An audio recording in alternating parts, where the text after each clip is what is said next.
Welcome back to Paper Cuts, everyone. It's a very special time of year. This is the closest that the Paper Cuts schedule is going to get to Halloween. So this is the Halloween episode where we read something spooky. And I got a big old pile of Edgar Allan Poe short stories here, and that's what we're gonna read. And we're gonna start out with The Mask of the Red Death. So let's begin. The Red Death had long devastated the country. No pestilence had ever been so fatal or so hideous. Blood was its avatar and its seal, the redness and the horror of blood. There were sharp pains, and sudden dizziness, and then profuse bleeding at the pores, with dissolution. The scarlet stains upon the body, and especially upon the face of the victim, were the pest ban which shut him out from the aid and from the sympathy of his fellow men. And the whole seizure, progress, and termination of the disease were the incidents of a half-hour. But the Prince Prospero was happy and dauntless and sagacious. When his dominions were half depopulated, he summoned to his presence 1,000 hale and light-hearted friends from among the knights and dames of his court, and with these retired to the deep seclusion of one of his castellated abbeys. This was an extensive and magnificent structure, the creation of the prince's own eccentric yet august taste. A strong and lofty wall girdled it in, and this wall had gates of iron. And the courtiers, having entered, brought furnaces and massy hammers and welded the bolts. They resolved to leave neither means of ingress nor egress to the sudden impulses of despair or of frenzy from within. The abbey was amply provisioned, and with such precautions the courtiers might bid defiance to contagion. The external world could take care of itself. In the meantime it was folly to grieve or to think. The prince had provided all the appliances of pleasure. There were buffoons, there were improvisatori. Ooh, good word. There were buffoons, there were improvisatori, there were ballet dancers, there were musicians, and there was beauty, and there was wine. All these, and security most especially, were within, while without was the Red Death. It was toward the close of the 5th or 6th month of his seclusion, and while the pestilence raged most furiously abroad,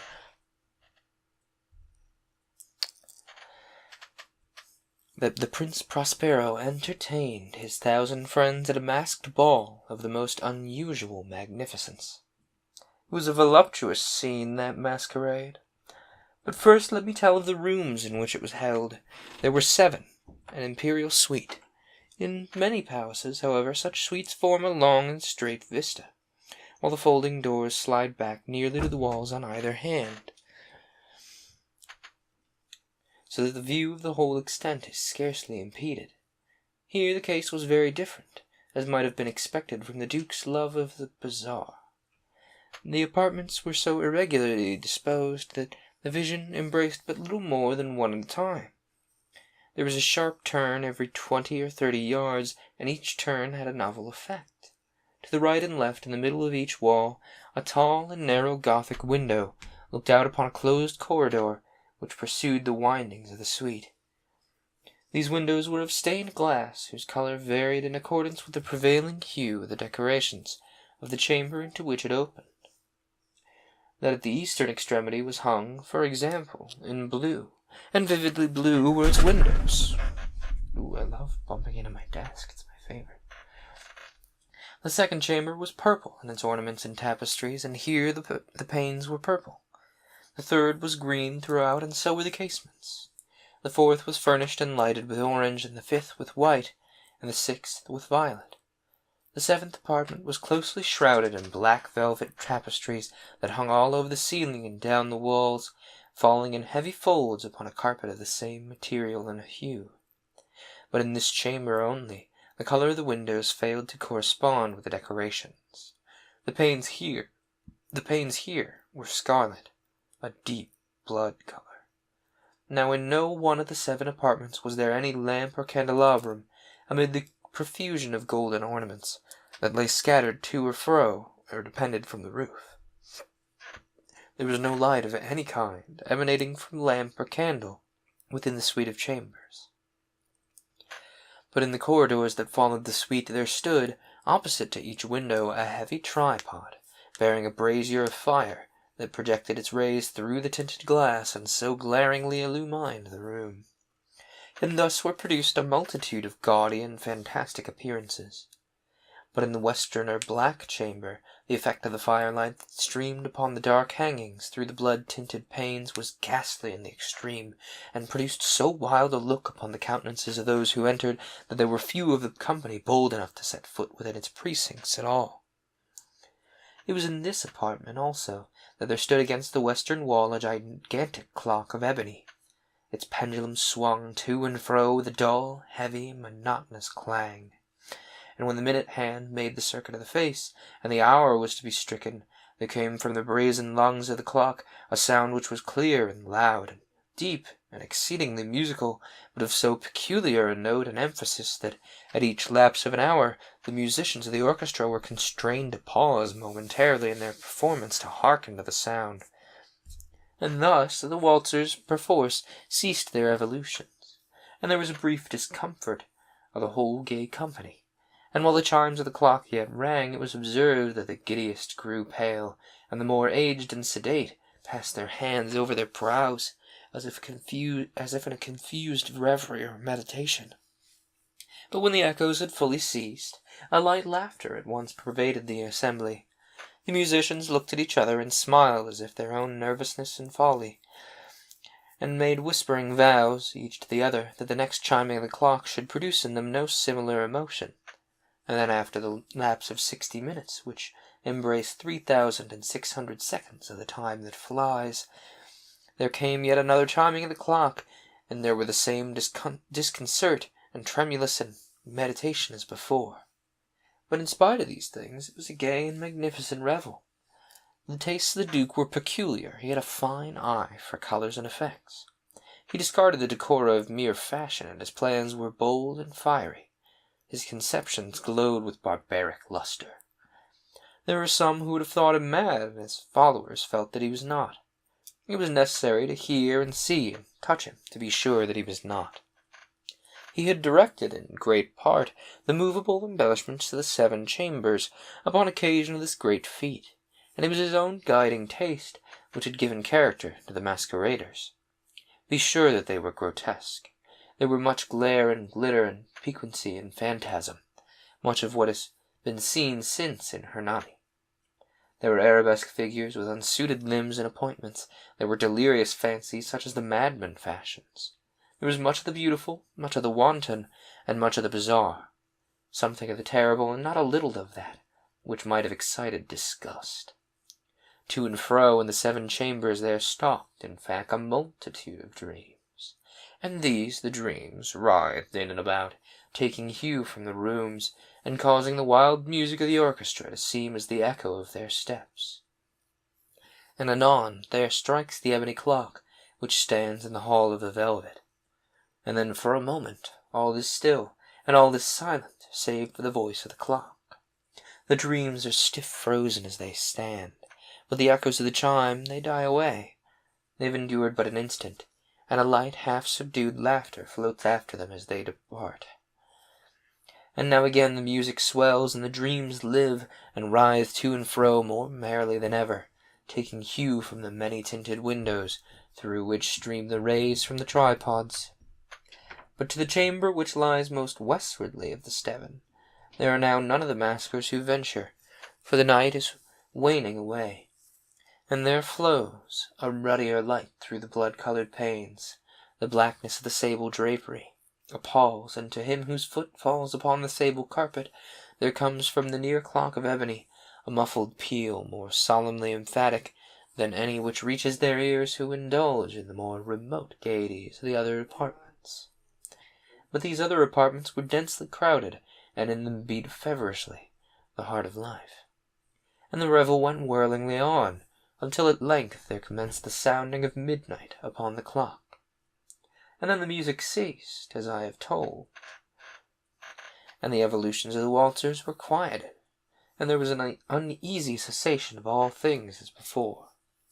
But now there were 12 strokes to be sounded by the bell of the clock, and thus it happened, perhaps, that more of the thought crept, with more of time, into the meditations of the thoughtful among those who revelled. And thus, too, it happened, perhaps, that before the last echoes of the last chime had utterly sunk into silence, there were many individuals in the crowd who had found leisure to become aware of the presence of a masked figure which had arrested the attention of no single individual before. And the rumour of this new presence having spread itself whisperingly around, there rose at length from the whole company a buzz or murmur expressive of disapprobation and surprise, and then finally of terror, of horror, and of disgust.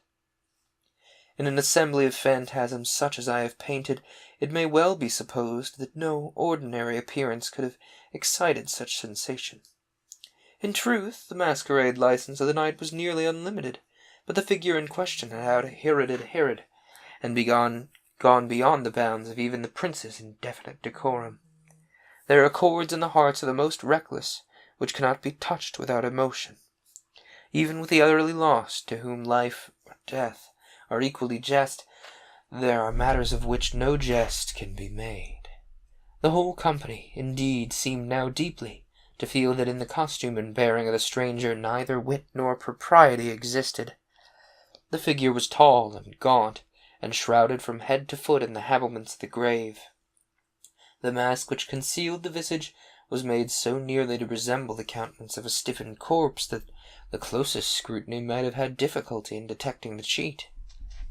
And yet all of this might have endured, if not approved, by the mad revellers around. But the mummer had gone so far as to assume the type of the Red Death. His vesture was dabbled in blood, and his broad brow, with all the features of the face, was besprinkled with the scarlet horror. When the eyes of Prince Prospero fell upon the spectral image, which with a slow and solemn movement, as if more fully to sustain its rôle, stalked to and fro among the waltzers, he was seen to be convulsed, in the first moment with a strong shudder either of terror or of distaste, but in the next his brow reddened with rage. "Who dares?" he demanded hoarsely of the courtiers who stood near him. "Who dares insult us with this blasphemous mockery? Seize him and unmask him, that we may know whom we have to hang at sunrise from the battlements." It was in the eastern or blue chamber, in which stood the Prince Prospero as he uttered these words, and they rang throughout the 7 rooms loudly and clearly, for the prince was a bold and robust man, and the music had become hushed at the waving of his hand. It was in the blue room where stood the prince, with a group of pale courtiers by his side. At first, as he spoke, there was a slight rushing movement of this group in the direction of the intruder, who at the moment was also near at hand, and now, with deliberate and stately step, made closer approach to the speaker. But a certain nameless awe with which the mad assumptions of the mummer had inspired the whole party, they were found none who put forth a hand to seize him, so that, unimpeded, he passed within a yard of the prince's person. And while the vast assembly, as if with one impulse, shrank from the centres of their rooms to the walls, he made his way uninterruptedly, but with the same solemn and measured step which had distinguished him from the first, through the blue chamber to the purple, through the purple to the green to the orange, and through this again to the white, and even thence to the violet, ere a decided movement had been made to arrest him. It was then, however, that the Prince Prospero, maddening with rage and the shame of his own momentary cowardice, rushed hurriedly through the 6 chambers, while none followed him, on account of a deadly terror that seized upon all. He bore aloft a drawn dagger, and had approached in rapid impetuosity to within 3 or 4 feet of the retreating figure, when the latter, having attained the extremity of the velvet apartment, turned suddenly and confronted his pursuer. There was a sharp cry, and the dagger dropped gleaming upon the sable carpet, upon which instantly afterwards fell prostrate in death the Prince Prospero. Then, summoning the wild courage of despair, a throng of the revellers at once threw themselves into the black apartment, and seizing the mummer, whose tall figure stood erect and motionless within the shadow of the ebony clock, gasped in unutterable horror at finding the grave cerements and corpse-like mask which they handed with so violent a rudeness, untenanted by any tangible form. And now was acknowledged the presence of the Red Death.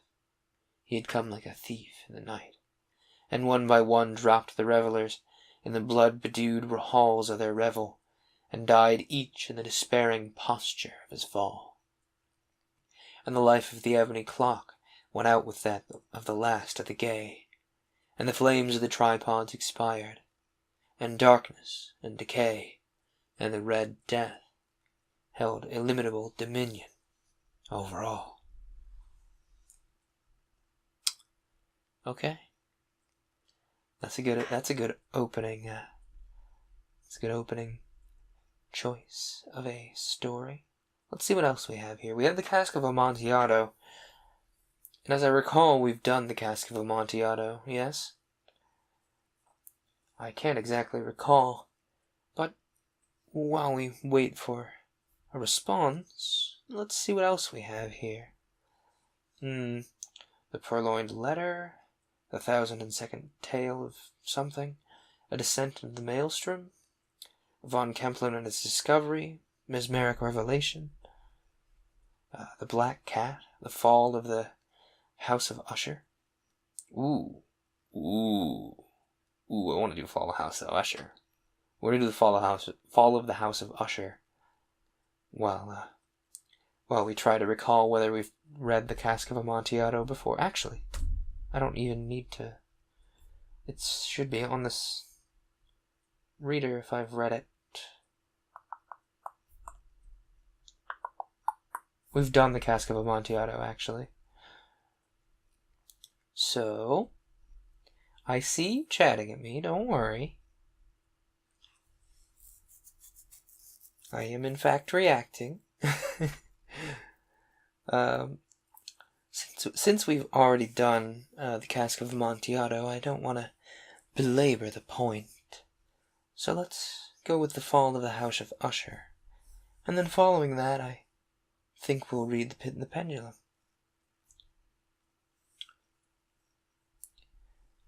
We shall see. Perhaps I will be more amenable to the idea of rereading Cask after we finish House of Usher. How's that sound? Anyway, The Fall of the House of Usher. During the whole of a dull, dark, and soundless day in the autumn of the year, when the clouds hung oppressively low in the heavens, I had been passing alone on horseback through a singularly dreary tract of country,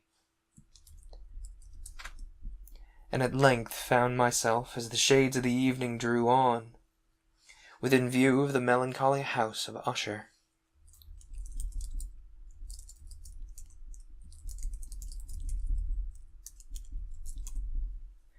I know not how it was, but with the first glimpse of the building, a sense of insufferable gloom pervaded my spirit. I say insufferable, for the feeling was unrelieved by any of that of the half-pleasurable, because poetic sentiment with which the mind usually receives even the sternest natural images of the desolate or terrible. I looked upon the scene before me, upon the mere house, and the simple landscape features of the domain, upon the bleak walls, upon the vacant eye-like windows, upon a few rank sedges, and upon a few white trunks of decayed trees, with an utter depression of soul, which I can compare to no earthly sensation more properly than to the after-dream of the reveller upon opium. The bitter lapse into everyday life, the hideous dropping off of the veil. There was an iciness, a sinking, a sickening of the heart, an unredeemed dreariness of thought, which no goading of the imagination could torture into aught of the sublime. What was it? I paused to think. What was it that so unnerved me in the contemplation of the house of Usher? It was a mystery all insoluble, nor could I grapple with shadowy fancies that crowded upon me as I pondered. I was forced to fall back upon the unsatisfactory conclusion that, while beyond doubt there are combinations of very simple, natural objects which have the power of thus affecting us, still the analysis of this power lies among considerations beyond our depth. It was possible, I reflected, that a mere different arrangement of the particulars of the scene, of the details of the picture, would be sufficient to modify, or perhaps to annihilate, its capacity for sorrowful impression. And acting upon this idea, I reined my horse to the precipitous brink of a black and lurid tarn that lay in unruffled lustre by the dwelling, and gazed down, but with a shudder even more thrilling than before, upon the remodelled and inverted images of the grey sedge, and the ghastly tree stems in the vacant and eye-like windows. Nevertheless, in this mansion of gloom, I now proposed to myself a sojourn of some weeks. Its proprietor, Roderick Usher, had been one of my boon companions in boyhood, but many years had elapsed since our last meeting. A letter, however, had lately reached me, in distant part of the country, a letter from him, which in its wildly importunate nature had admitted of no other than a personal reply. The MS. gave evidence of nervous agitation. The writer spoke of acute bodily illness, of a mental disorder which oppressed him, and of an earnest desire to see me, as his best and indeed his only personal friend, with a view of attempting, by the cheerfulness of my society, some alleviation of his malady. It was the manner in which all this and much more was said, it was the apparent heart that went with his request, which allowed me no room for hesitation, and I accordingly obeyed forthwith what I still considered a very singular summons. Although as boys we had been even intimate associates, I really knew little of my friend. His reserve had always been excessive and habitual, and I was aware, however, that his very ancient family had been noted, time out of mind, for a particular sensibility of temperament, displaying itself through long ages in many works of exalted art, and manifested, as of late, in repeated deeds of munificent yet unobtrusive charity, as well in a passionate devotion to the intricacies, perhaps even more than to the orthodox and easily recognizable beauties, of musical science. I had learned, too, the very remarkable fact that the stem of the Usher race, all time-honored as it was, had put forth at no period any enduring branch. In other words, that the entire family lay in the direct line of descent, and had always, with very trifling and very temporary variation, so lain. It was this deficiency I considered, while running over in thought the perfect keeping of the character of the premises with the accredited character of the people, and while speculating upon the possible influence which the one, in the long lapse of the centuries, might have exercised upon the other. It was this deficiency, perhaps, of collateral issue, and the consequent undeviating transmission from sire to son of the patrimony with a name, which had at length identified the two, as to merge the original title of the estate in quaint and equivocal appellation of the house of Usher, an appellation which seemed to include, in the minds of the peasantry who used it, both the family and the family mansion. I've said that the sole effect of my somewhat childish experiment, that of looking down within the tarn, had been to deepen the first singular impression. There can be no doubt that the consciousness of this rapid increase of my superstition, for why should I not so term it, served mainly to accelerate the increase itself. Such, I have long known, is the paradoxical law of all sentiments having terror as a basis. And it might have been for this reason only that, when I again uplifted my eyes to the house itself, from its image in the pool there grew in my mind a strange fancy, a fancy so ridiculous, indeed, that I but mention it to show the vivid force of the sensations which oppressed me. I had so worked upon my imagination as to really believe that the whole mansion and domain there hung an atmosphere peculiar to themselves in their immediate vicinity, an atmosphere which had no affinity with the air of heaven, but which had reeked up from the decayed trees and the grey wall and the silent tarn, a pestilent and mystic vapour, dull, sluggish, faintly discernible, and leaden-hued. Shaking off from my spirit what must have been a dream, I scanned more narrowly the real aspect of the building. Its principal features seemed to be that of an excessive antiquity. The discoloration of ages had been great. Minute fungi overspread the whole exterior, hanging in a fine tangled webwork from the eaves. And yet all this was apart from any extraordinary dilapidation. No portion of the masonry had fallen, and there appeared to be a wild inconsistency between its still perfect adaptation of parts and the crumbling condition of the individual stones. In this there was much that reminded me of the specious totality of old woodwork, which has rotted for long years in some neglected vault, with no disturbance from the breath of the external air. Beyond this indication of extensive decay, however, the fabric gave little token of instability. Perhaps the eye of a scrutinizing observer might have discovered a barely perceptible fissure which, extending from the roof of the building in front, made its way down the wall in a zigzag direction until it became lost in the sullen waters of the tarn. Noticing these things, I rode over a short causeway to the house. A servant in waiting took my horse, and I entered the Gothic archway of the hall. A valet of stealthy step thence conducted me, in silence, through many dark and intricate passages, in my progress to the studio of his master. Much that I encountered on the way contributed, I know not how, to heighten the vague sentiments of which I have already spoken. While the objects around me, while the carvings of the ceilings, the sombre tapestries of the walls, the ebon blackness of the floors, and the phantasmagoric armoral trophies, which rattled as I strode, were but matters to which, or to such as which, I had been accustomed from my infancy. While I hesitated not to acknowledge how familiar all this was, I still wondered to find how unfamiliar were the fancies which ordinary images were stirring up. On one of the staircases I met a physician of the family. His countenance, I thought, wore a mingled expression of low cunning and perplexity. He accosted me with trepidation and passed on. And the valet now threw open a door and ushered me into the presence of his master. The room in which I found myself was very large and lofty. The windows were long, narrow, and pointed, and at so vast a distance from the black oaken floor as to be altogether inaccessible from within. Feeble gleams of encrimsoned light made their way through the trellised panes, and served to render sufficiently distinct the more prominent objects around. The eye, however, struggled in vain to reach the remoter angles of the chamber, or the recesses of the vaulted and fretted ceiling. Dark draperies hung along the walls, and the general furniture was profuse, comfortless, antique, and tattered. Many books and musical instruments lay scattered about, but failed to give any vitality to the scene.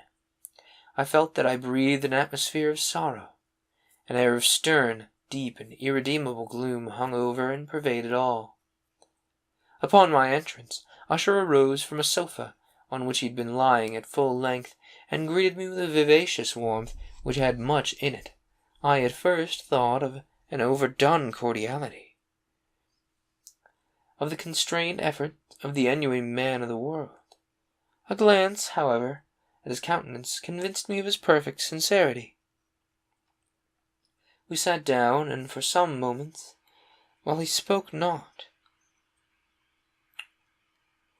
I gazed upon him with a feeling half of pity and half of awe. Surely a man had never before so terribly altered, in so brief a period, as had Roderick Usher. It was with difficulty that I could bring myself to admit the identity of the wan being before me with a companion of my early boyhood. Yet the character of his face had been at all times remarkable. A cadaverous complexion, an eye large, liquid, and luminous beyond comparison, but of a surprisingly beautiful curve, somewhat thin and pallid lips, and a nose of a delicate Hebrew model, but with a breadth of nostril unusual in such formations, a finely moulded chin speaking, and its want of prominence, of a want of moral energy. Hair of more than web-like softness and tenuity, these features with an inordinate expansion above the regions of the temple made up altogether a countenance not easily to be forgotten. And now in mere exaggeration of the prevailing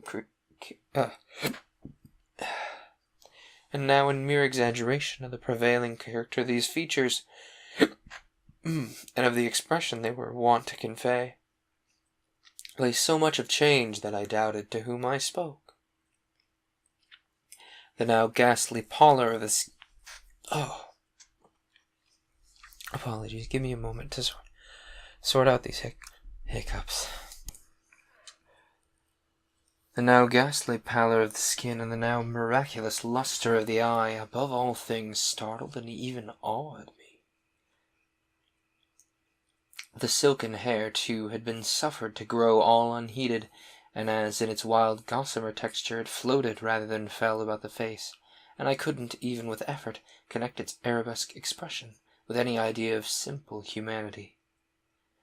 In the manner of my friend I was at once struck with an incoherence, an inconsistency, and I soon found this to arise from a series of feeble and futile struggles to overcome a habitual trepidancy. Let's try that sentence again. I stumbled with that one. And I soon found this to arise from a series of feeble and futile struggles to overcome a habitual trepidancy, an excessive nervous agitation. For something of this nature I had indeed been prepared, no less by his letter than by reminiscences of certain boyish traits, and by conclusions deduced from his peculiar physical conformation and temperament. His action was alternately vivacious and sullen. His voice varied rapidly from a tremulous indecision, when the animal spirits seemed utterly in abeyance, to that species of energetic concision, that abrupt, weighty, unhurried, and hollow-sounding enunciation, that leaden, self-balanced, and perfectly modulated guttural utterance, which may be observed in the lost drunkard, or the irreclaimable eater of opium, during the periods of his most intense excitement. It was thus that he spoke of the object of my visit, of his earnest desire to see me, and of the solace he expected me to afford him. He entered at some length into what he conceived to be the nature of his malady. It was, he said, a constitutional and a family evil, and one for which he despaired to find a remedy. A mere nervous affliction, he immediately added, which would undoubtedly soon pass off. It displayed itself in a host of unnatural sensations, and some of these, as he detailed them, interested and bewildered me, although perhaps the terms and the general manner of the narration had their weight. He suffered greatly from a morbid acuteness of the senses. The most insipid food was alone endurable. He could only wear garments of a certain texture. The odors of all flowers were oppressive. His eyes were tortured even by a faint light, and there were but peculiar sounds, and these from stringed instruments, which didn't inspire him with horror. To an anomalous species of terror, I found him a bounden slave. I shall... Wait. We gotta think about this guy's voice. He kind of described it being something like this. Very heavy and leaden, and slow, but even. I shall perish. I must perish in this deplorable folly.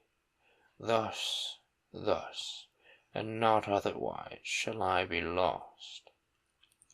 I dread the events of the future, not in themselves, but in their results. I shudder at the thought of any, even the most trivial incident, which may operate upon this intolerable agitation of the soul. I have indeed no abhorrence of danger, except in its absolute effect in terror. In this unnerved, in this pitiable condition, I feel that the period will sooner or later arrive when I must abandon life and reason together in some struggle with the grim phantasm fear.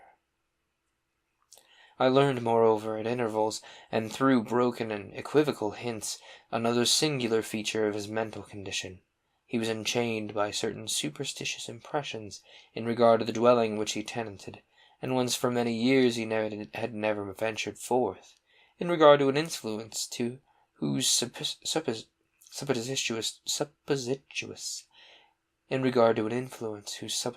force was conveyed in terms too shadowy here to be restated, an influence which some peculiarities in the mere form and substance of his family mansion had, by dint of long sufferance, he said, obtained over his spirit, an effect which the physique of the grey walls and turrets, and of which the dim tarn into which they all looked down, had, at length, brought about upon the morale of his existence.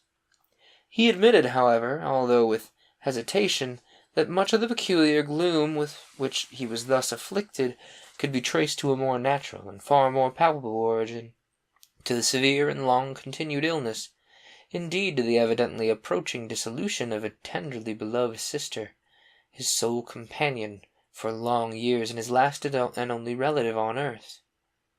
"Her decease," he said with a bitterness which I shall never forget, "would leave him the hopeless and frail, the last of the ancient race of the Ushers." And while he spoke, the Lady Madeline, for so she was called, passed slowly through a remote portion. While he spoke, the Lady Madeline, for so she was called, passed slowly through a remote portion of the apartment, and without having noticed my presence, disappeared. I regarded her with an utter astonishment, not unmingled with dread, and yet I found it impossible to account for such feelings. A sensation of stupor oppressed me as my eyes followed her retreating steps, and when a door at length closed upon her, my glance sought instinctively and eagerly the countenance of the brother, but he had buried his face in his hands, and I could only perceive that that's not what I wanted to happen. And I could only perceive that far more than an ordinary wetness had overspread the emaciated fingers, through which trickled many passionate tears. The disease of the Lady Madeline had long baffled the skill of her physicians.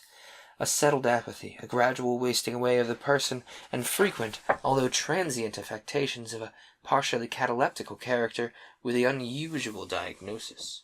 Hitherto she had steadily borne up against the pressure of her malady, and had not betaken herself finally to bed, but on the closing of the evening of my arrival at the house, she succumbed, as her brother told me at night with inexpressible agitation, to the prostrating power of the destroyer, and I learned that the glimpse I had obtained of her person would thus probably be the last I should obtain, that the lady, at least while living, would be seen by me no more.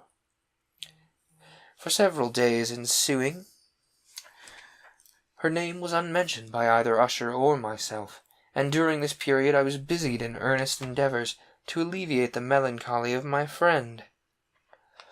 We painted and read together, or I listened, as if in a dream, to the wild improvisations of his speaking guitar. And thus, as a closer and still closer intimacy admitted me more unreservedly into the recesses of his spirit, the more bitterly did I perceive the futility of all attempt at cheering a mind from which darkness, as if from an inherent positive quality, poured forth upon all objects of the moral and physical universe in one unceasing radiation of gloom.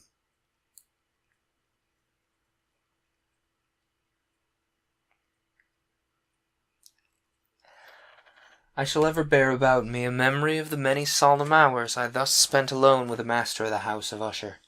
Yet I should fail in any attempt to convey an idea of the exact character of the studies or of the occupations in which he involved me or led me the way. An excited and highly distempered ideality threw a sulphurous lustre over it all. His long improvised dirges will ring forever in my ears. Among other things, I hold painfully in my mind a certain singular perversion and amplification of the wild air of the last waltz of von Weber, from the paintings over which his elaborate fancy brooded, and which grew, touch by touch, into vaguenesses at which I shuddered the more thrillingly, because I shuddered knowing not why. From these paintings, vivid as their images now are before me, I would in vain endeavour to induce more than a small portion, which should lie within the compass of merely written words. By the other's simplicity, by the nakedness of his designs, he arrested and overawed attention. If ever mortal painted an idea, that mortal was Roderick Usher. For me, at least, in the circumstances then surrounding me, there arose out of the pure abstractions which the hypochondriac contrived to throw upon his canvas an intensity of an intolerable awe, no shadow of which which felt I ever yet in the contemplation of certainly glowing, yet too concrete reveries of the Fusilli, one of the phantasmagoric conceptions of my friend, partaking not so rigidly of the spirit of abstraction, may be shadowed forth, although feebly, in words. A small picture presented the interior of an immensely long and rectangular vault or tunnel, with low walls, smooth, white, and without interruption or device. Certain accessory points of the design served well to convey that the excavation lay at an exceeding depth below the surface of the earth. No outlet was observed in any portion of its vast extent, and no torch or other artificial source of light was discernible, yet a flood of intense rays rolled throughout, and bathed the whole in a ghastly and inappropriate splendor. I have just spoken of that morbid condition of the auditory nerve which rendered all music intolerable to the sufferer, with the exception of certain effects of stringed instruments. It was, perhaps, the narrow limits to which he thus confined himself upon the guitar which gave birth, in great measure, to the fantastic character of his performances. But the fervid facility of his impromptus could not be so accounted for. They must have been, and were, in the notes as well as in the words of his wild fantasias, for he not unfrequently accompanied himself with rhymed verbal improvisations, the result of that intense mental collectedness and concentration to which I have previously alluded as observable only in particular moments of the highest artificial excitement. The words of one of these rhapsodies I have easily remembered. I was, perhaps, more forcibly impressed with it as he gave it, because in or under the mystic current of its meaning I fancied that I perceived for the first time a full consciousness on the part of Usher of the tottering of his lofty reason upon her throne. The verses, which were entitled The Haunted Palace, ran very nearly, if not accurately, thus: In the greenest of our valleys, by good angels tenanted, once a fair and stately palace, radiant palace, reared its head. In the monarch thought's dominion it stood there. Never seraph spread opinion over fabric half so fair. Banners yellow, glorious golden, on this roof did float and flow. All this was in the olden time long ago. And every gentle air that dallied in that sweet day, upon the ramparts plumed and pallid, a winged odor went away. Wanderers in that happy valley through two luminous windows saw spirits moving musically to a lute's well-tuned law, round about a throne where sitting Porphyrogene, in state his glory well befitting, the ruler of the realm was seen. And all with pearl and ruby glowing was fair the palace door, through which came flowing, and sparkling evermore, a troop of echoes whose sweet duty was but to sing, in voices of surpassing beauty, the wit and wisdom of their king. But evil things in robes of sorrow assailed the monarch's high estate. Ah, let us mourn, for never morrow shall dawn upon him desolate. And round about his home the glory that blushed and bloomed is but a dim remembered story of the old time entombed. And travellers now within that valley through the red litten windows see vast forms that move fantastically to a discordant melody, while like a rapid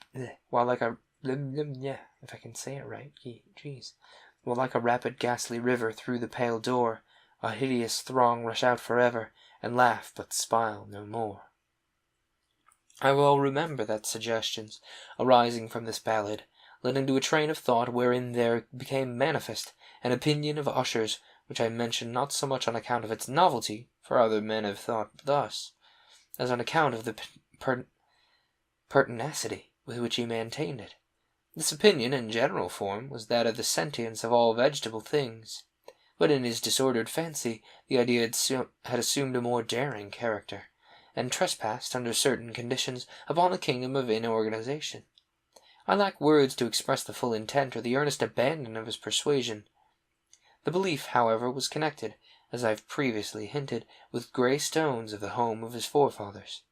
The conditions of the sentience had been here, he imagined, fulfilled in the method of collocation of these stones, in the order of their arrangement, as well in that of the many fungi which overspread them, and of the decayed trees which stood around, above all, in that long undisturbed endurance of this arrangement and its reduplication, in the still waters of the tarn.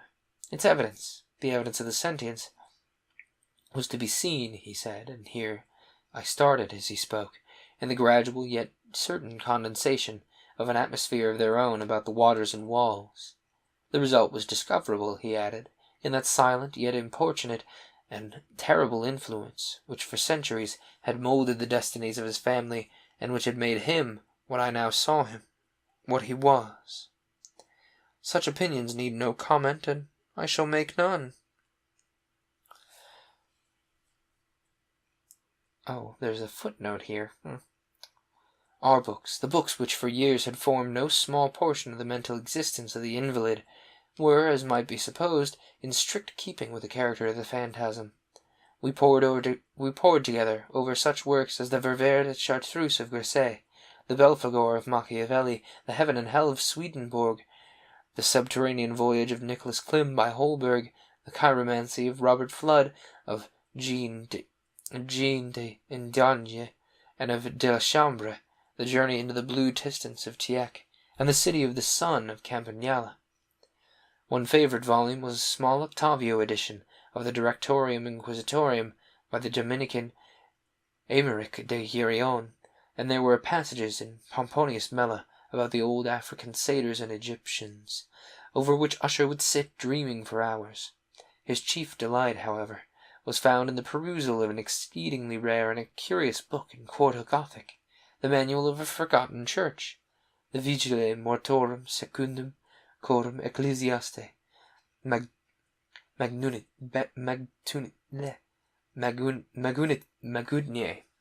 Oof, I almost nailed that Latin. Almost. Maguntiae. There we go. The Vigile Moratorium Secundum Coram Ecclesiaste Maguntiae. Yeah, I'm not going to get that last word. I'm not going to try. I couldn't help thinking of the wild ritual of this work, and of the probable influence upon the hypochondriac, when, one evening, having informed me abruptly that the Lady Madeline was no more, he stated his intention of preserving her corpse. He stated his intention of preserving her corpse for a fortnight, presumably, previously to its final interment, in one of the numerous vaults within the main walls of the building. The worldly reason, however, assigned for this singular proceeding was one which I did not feel at liberty to dispute. The brother had been led to his resolution, so he told me, by consideration of the unusual character of the malady of the deceased, of certain obtrusive and eager inquiries on the part of her medical men, and of the remote and exposed situation of the burial ground of the family. I will not deny that when I called to mind the sinister countenance of the person whom I met upon the staircase on the day of my arrival at the house, I had no desire to oppose what I regarded as at best but a harmless and by no means an unnatural precaution. At the request of Usher, I personally aided him in the arrangements for the temporary entombment, and the body having been encoffined, we two alone bore it to its rest. The vault in which we placed it, and which had been so long unopened that our torches, half smothered in the oppressive atmosphere, gave us little opportunity for investigation, was small, damp, and entirely without means of admission for light, lying at great depth immediately beneath that portion of the building in which was my own sleeping apartment. It had been used, apparently, in remote feudal times for the worst purposes of a dungeon keep, and in later days as a place of deposit for powder, or some other highly combustible substance, as a portion of the floor, and the whole interior of a long archway through which we reached it, were carefully sheathed with copper. The door of massive iron had been also similarly protected, and its immense weight caused an unusually sharp grating sound as it moved upon its hinges. Having deposited our mournful burden upon the trestles within this region of horror, we partially turned aside yet the unscrewed lid of the coffin, and looked upon the face of the tenant. A striking similitude between the brother and sister now first arrested my attention, and Usher, divining, perhaps, my thoughts, murmured out some few words from which I learned that the deceased and himself had been twins, and that the sympathies of a scarcely intelligible nature had always existed upon them. Our glances, however, rested not long upon the dead, for we could not regard her unawed. The disease which had thus entombed the lady, in the maturity of youth, had left, as usual in all maladies of a strictly cataleptical character, the mockery of a faint blush upon the bosom and the face, and that suspiciously lingering smile upon the lip which is so terrible in death. We replaced and screwed down the lid, and, having secured the door of iron, made our way with toil into the scarcely less gloomy apartments of the upper portion of the house. And now, some days of bitter grief having elapsed, an observable change came over the features of the mental disorder of my friend. His ordinary manner had vanished. His ordinary occupations were neglected or forgotten. He roamed from chamber to chamber with hurried, unequal, and objectless step. The pallor of his countenance had assumed, if possible, a more ghastly hue, but the luminousness of his eye had utterly gone out. The once occasional huskiness of his tone was heard no more, and a tremulous quaver, as if of extreme terror, habitually characterized his utterance. There were times, indeed, when I thought his unceasingly agitated mind was laboring with some oppressive secret to divulge, which he struggled for the necessary courage. At times again I was obliged to resolve all the mere inexplicable vagaries of madness, for I beheld him gazing upon vacancy for long hours, in an attitude of the profoundest attention, as if listening to some imaginary sound. It was no wonder that his condition terrified, that it infected me. I felt creeping upon me by slow yet certain degrees the wild influence of his own fantastic yet impressive superstitions. It was especially upon retiring to bed late in the night of the 7th or 8th day after the placing of the Lady Madeline within the dungeon that I experienced the full power of such feelings. Sleep came not near my couch, while the hours waned and waned away. I struggled to reason off that strangeness which had dominion over me. I endeavoured to believe that much, if not all of what I felt, was due to the bewildering influence of the gloomy furniture of the room, of the dark and tattered draperies, of which, tortured into motion by the breath of a rising tempest, swayed fitfully to and fro upon the walls, and rustled uneasily about the decorations of the bed. But my efforts were fruitless. An irrepressible terror gradually pervaded my frame, and at length there sat upon my very heart an incubus of utterly causeless harm. Shaking this off with a gasp and a struggle, I uplifted myself upon the pillows, and, peering earnestly within the intense darkness of the chamber, hearkened, I do not know why, except that an instinctive spirit prompted me, to certain low and definite sounds, which came through the pauses of the storm at long intervals, and I know not whence.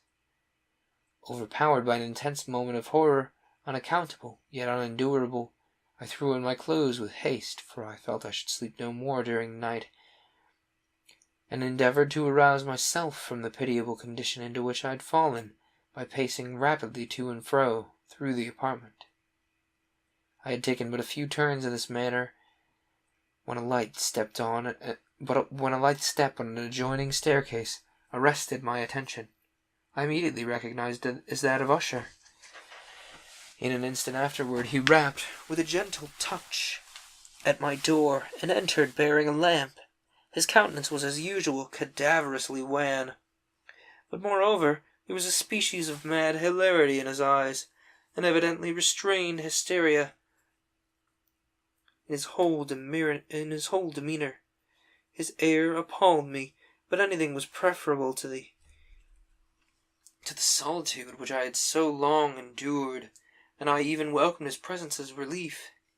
"And have you not seen it?" he said abruptly, after having stared about him for some moments in silence. "You have not seen it? But say you shall."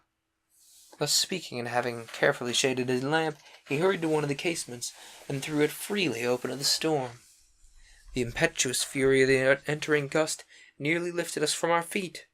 It was indeed a tempestuous yet sternly beautiful night, and one wildly singular in its terror and its beauty.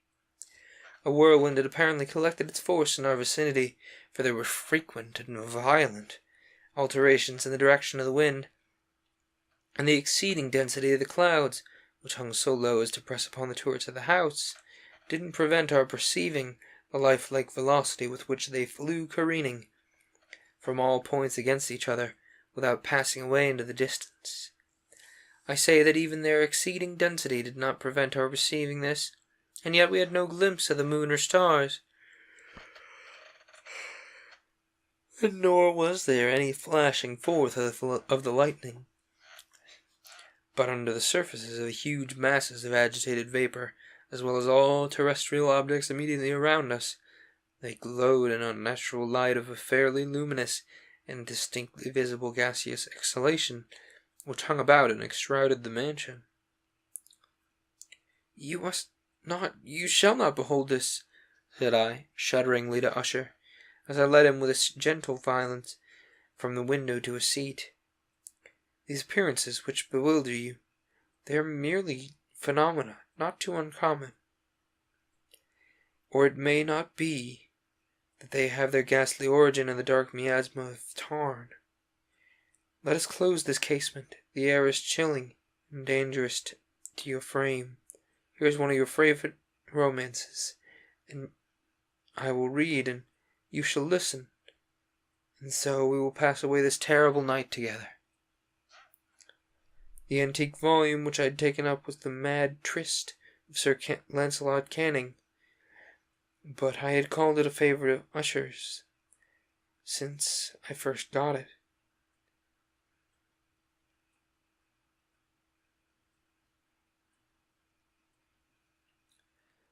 I had called it a favourite of Usher's more in sad jest than in earnest, for in truth there is little more in its uncouth and unimaginative puerility which would have had interest for the lofty and spiritual ideality of my friend. It was, however, the only book immediately at hand, and I indulged a vague hope that the excitement which now agitated the hypochondriac might find relief, for the history of mental disorders that is full of similar anomalies. Even in the extremeness of the folly I couldn't tell.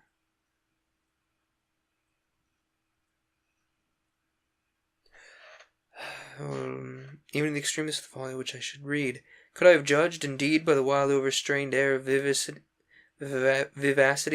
with which he hearkened, or apparently hearkened to the words of the tale, I might well have congratulated myself upon the success of my design. I had arrived at that well-known portion of the story where Ethelred, hero of trust, sought in vain for peaceable admission to the Wallace. I arrived at that well-known portion there where Ethelred, the hero of toast, had fallen, having sought in vain for peaceable admission into the dwelling of the hermit, proceeds to make good an entrance by force. Here, it will be remembered, and the voice of the narrative runs thus: "And Ethelred, who was by nature of a doughty heart,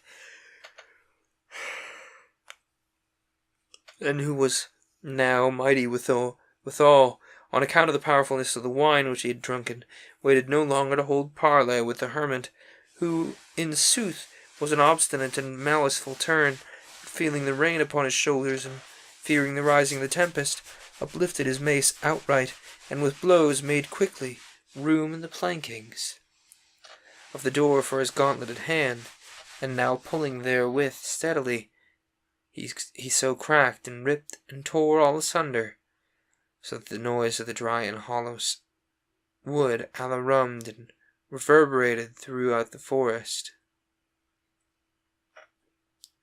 At the termination of this sentence I started, and for a moment paused, for it appeared to me, as though at once I concluded my excited fancy had very deceived me, it appeared to me that, from some very remote portion of the mansion, there came indistinctly to my ears what might have been in its exact similarity character, and its exact similarity of character, the echo, a stifled and dull one, certainly, of the very cracking and whipping sound which Sir Lancelot had so particularly described. It was beyond doubt the coincidence alone which had arrested my attention, for amid the rattling of the sashes of the casements, and the ordinary commingled noises of the increasing storm, the sound in itself had nothing, surely, which should have interested or disturbed me.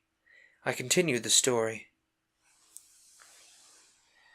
But the good champion, Ethelred, now entering within the door, was sore enraged and amazed to perceive no signal of the maliceful hermit, but instead thereof a dragon of scaly and prodigious demeanour, and of a fiery tongue, which sate in guard before a palace of gold, with a floor of silver, and upon the wall there hung a shield of shining brass with this legend enwritten: Who entereth herein a conqueror hath been, who slayeth the dragon the shield he shall win.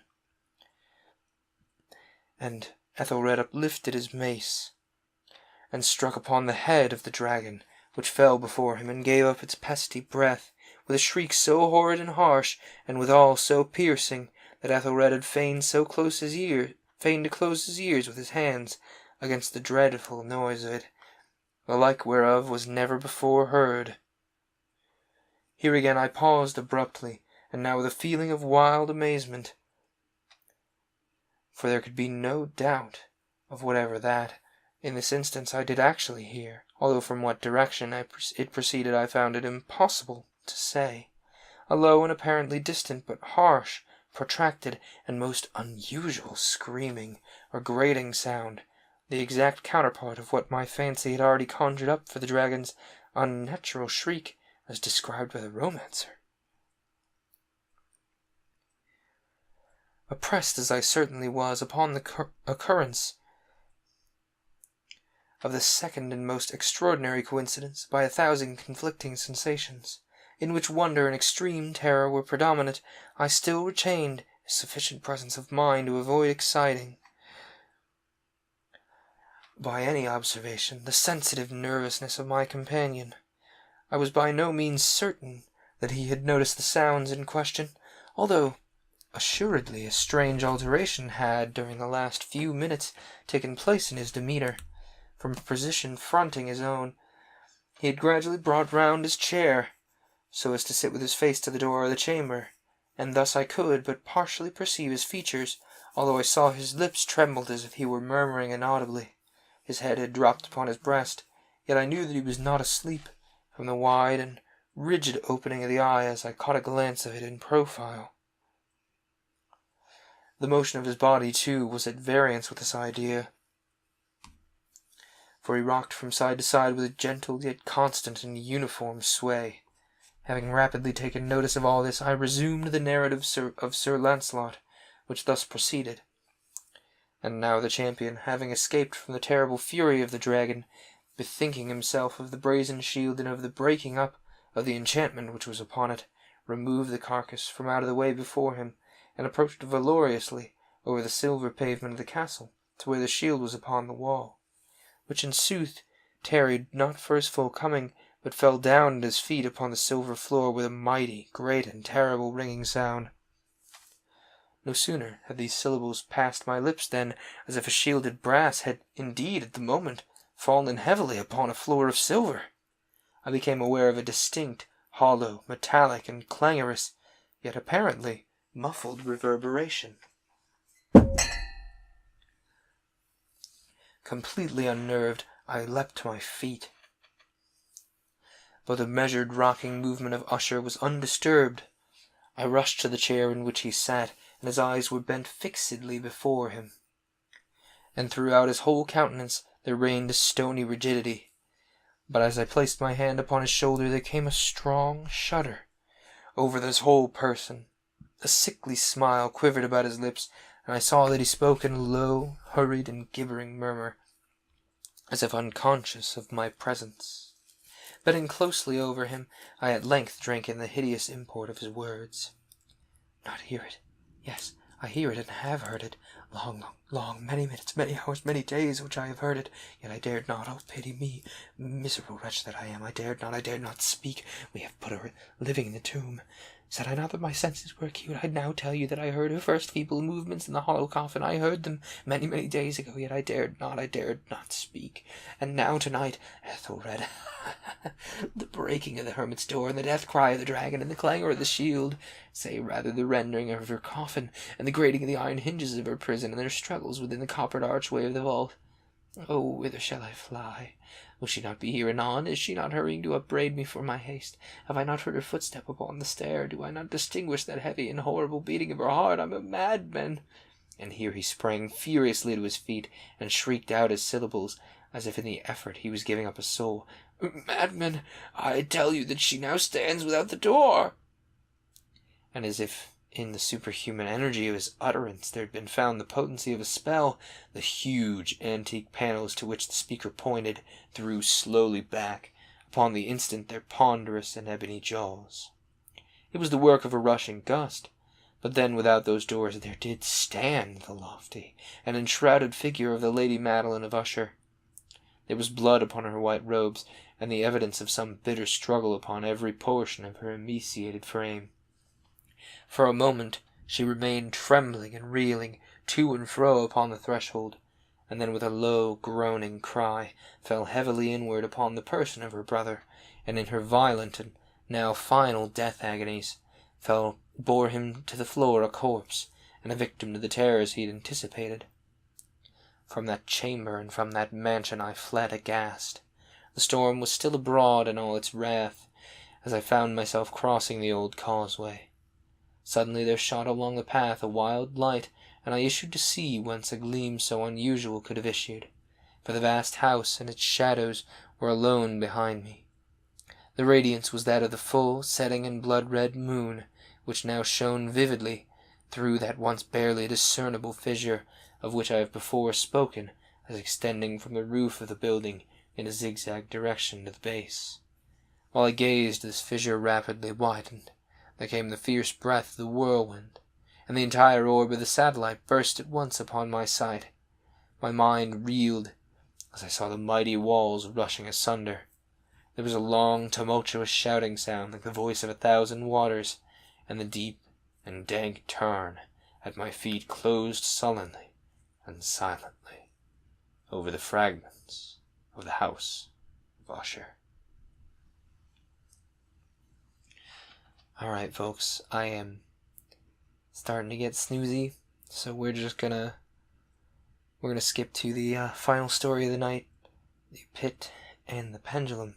Well, provided it's... Oh, this is much longer than I intended it to be. We'll have to come back to the pit and the pendulum another time.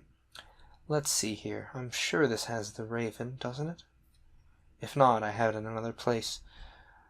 Ooh, the Telltale Heart. How long is that one? That's just 12 minutes. We'll do the Telltale Heart because we've done the Raven and we've done Cask of Amontillado before. So we'll do the Telltale Heart to end things off. And then I'm going to go get my sleep. But for now, let's begin. The Telltale Heart. True. Nervous. Very, very dreadfully nervous I had been and am. But why will you say that I am mad? The disease had sharpened my senses, not destroyed, not dulled them. Above all was the sense of hearing acute. I heard all things in the heaven and in the earth. I heard many things in hell. How then am I mad? Hearken and observe how healthily, how calmly I can tell you the whole story. It is impossible to say how the idea first entered my brain, but once conceived it haunted me day and night. Object there was none, passion there was none. I loved the old man. He'd never wronged me. He'd never given me insult. For his gold I had no desire. I think it was his eye. Yes, it was this. He had the eye of a vulture, a pale blue eye with a film over it. Whenever it fell upon me, my blood ran cold, and so by degrees, very gradually, I made up my mind to take the life of the old man, and thus rid myself of the eye forever. Now this is the point. You fancy me mad. Madmen know nothing, but you should have seen me. You should have seen how wisely I proceeded, with what caution, with what foresight, with what dissimulation I went to work. I was never kinder to the old man than during the whole week before I killed him. And every night, about midnight, I turned the latch of his door and opened it, oh, so gently.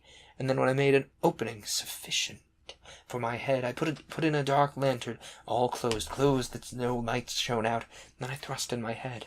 Oh, you would have laughed to see how cunningly I thrust it in. I moved it slowly, very, very slowly, that I might not disturb the old man's sleep. It took me an hour to place my whole head within the opening, so far that I could see him as he lay upon his bed. Would a madman have been as wise as this? And then when my head was well in the room, I undid the lantern cautiously, oh, so cautiously, for the hinges creaked. I undid it just so much that a single thin ray fell upon the vulture eye. And this I did for 7 long nights, every night, just at midnight. But when I found the eye, always closed, and so it was impossible to do the work, for it was not the old man who vexed me, but his evil eye. And every morning, when the day broke, I went boldly into the chamber, and spoke courageously to him, calling him by name in a hearty tone, and inquiring how he passed the night. So you see he would have been a very profound old man, indeed, to suspect that every night, just at 12, I looked in upon him while he slept. Upon the 8th night, I was more than usually cautious in opening the door. A watch's minute hand moves more quickly than did mine. Never before that night had I felt the extent of my own powers, of my own sagacity.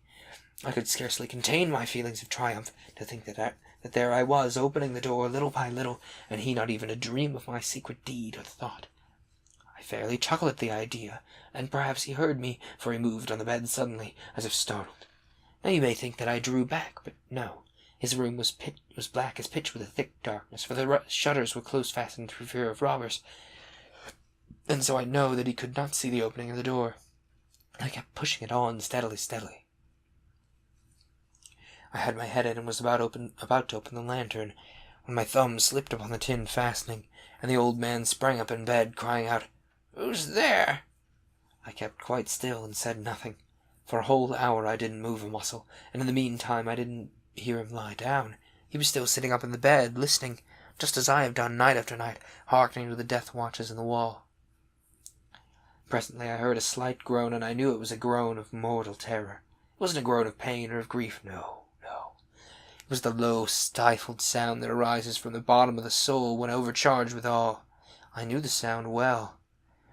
Many a night, just at midnight, when all the world slept, it has welled up from my own bosom, deepening with its dreadful echo the terrors that distracted me.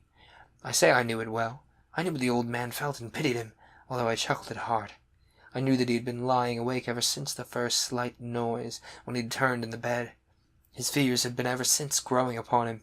He'd been trying to fancy them causeless, but he couldn't.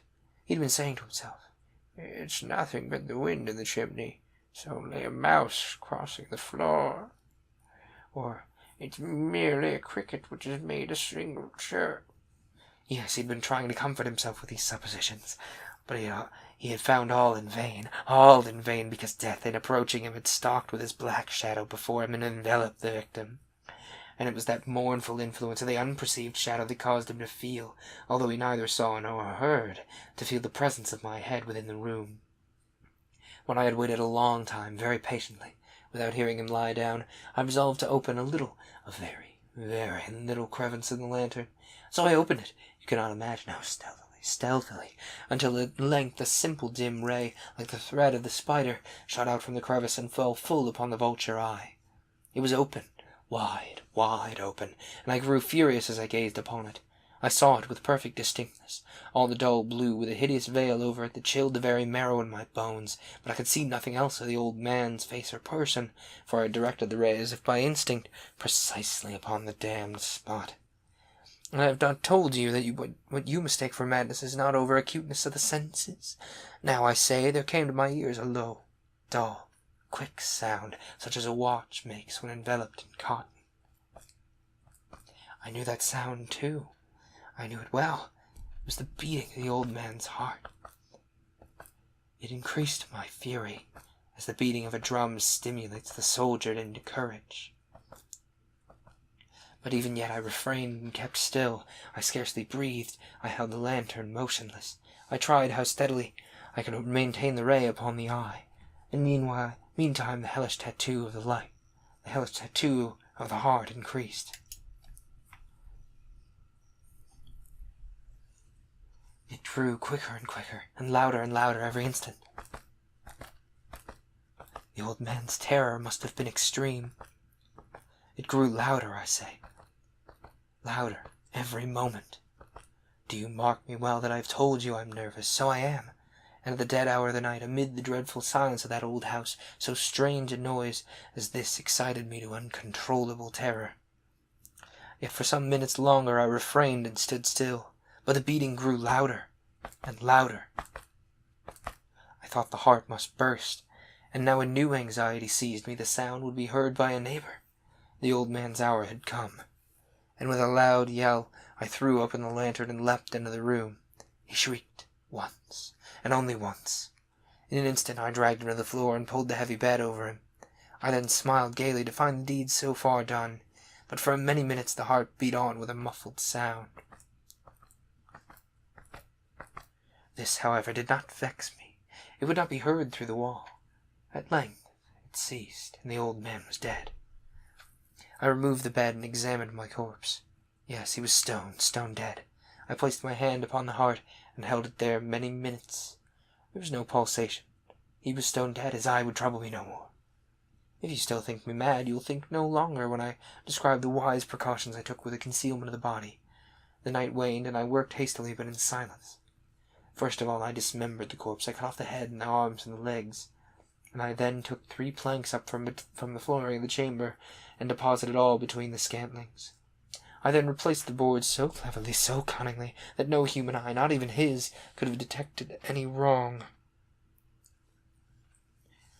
There was nothing to wash out, no stain of any kind, no blood spot whatsoever. I had been too wary for that. A tub would cut all.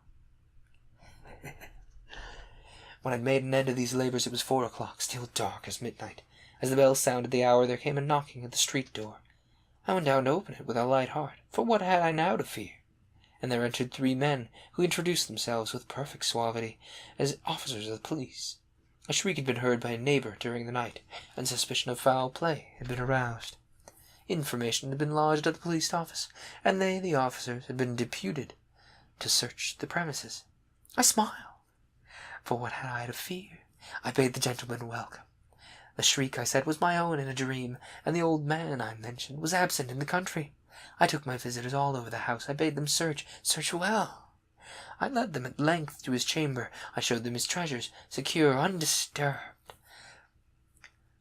In the enthusiasm of my confidence, I brought chairs into the room and desired them here to rest from their fatigues, while I myself, in the wild audacity of my perfect triumph, placed my own seat upon the very spot beneath which reposed the corpse of the victim. The officers were satisfied. My manner had convinced them. I was singularly at ease. They sat, and while I answered cheerily, they chatted of familiar things. But ere long I felt myself getting pale and wished them gone. My head ached, and I fancied a ringing in my ears, but still they sat, and still they chatted. The ringing became more distinct. It continued, and became more distinct. I talked more freely to get rid of the feeling, but it continued and gained definiteness, until at length I found the noise was not within my ears. No doubt I grew very pale now, but I talked more fluently and with a heightened voice. Yet the sound increased, and what could I do?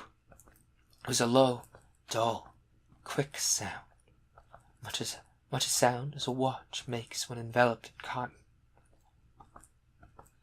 I gasped for breath, and yet the officers heard it not.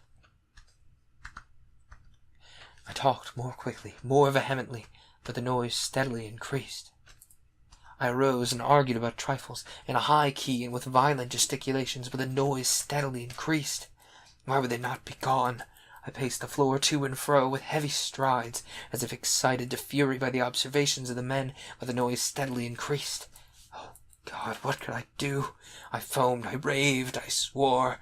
I swung the chair upon which I had been sitting and grated it upon the boards, but the noise arose over all and continually increased. It grew louder and louder and louder, and still the men chatted pleasantly and smiled. Was it possible they heard not? No, they heard, they suspected, they knew. They were making a mockery of my horror. This I thought, and this I think. But anything was better than this agony, anything was more tolerable than this derision. I could bear those hypocritical smiles no longer. I felt that I must scream or die, and now again, hark, louder, louder, louder, and louder. "Villains!" I shrieked. "Dissemble no more, I admit the deed. Tear up the planks, here, here. It's the beating of his hideous heart."